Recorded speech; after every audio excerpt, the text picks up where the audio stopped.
Hello বন্ধুরা, আমি প্রিয়াঙ্কা। আজকে একটা নতুন রেসিপি নিয়ে চলে এলাম। রেসিপির নাম হচ্ছে মাছের ডিমের গন্ধরাজ পকোড়া।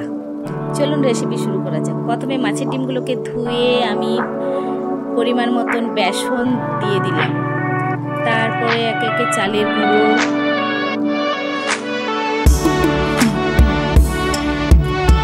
গ্রেট করা গাজর, ক্যাপসিকামের কুচনো,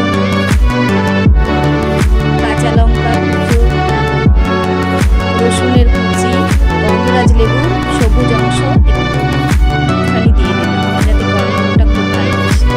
তারপর পেঁয়াজ কুচনো,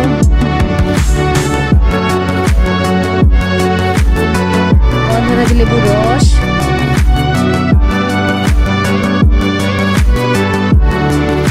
একে একে জিরে গুঁড়ো, ধনে গুঁড়ো, হলুদ গুঁড়ো,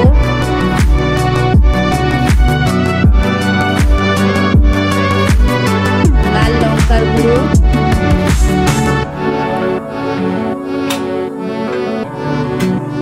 স্বাদ অনুযায়ী নুন,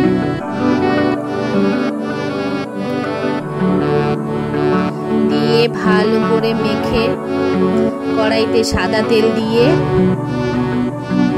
কড়াইটা গরম হলে একটা একটা করে পকোড়া সাইজে করে ভেজে নিলেই,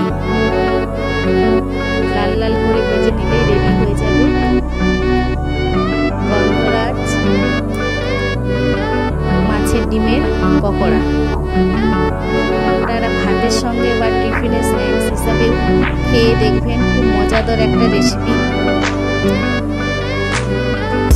রেসিপিটা যদি ভালো লেগে থাকে একটা লাইক কমেন্ট করে দেবেন, একবার হলো বাড়িতে ট্রাই করে দেখবেন।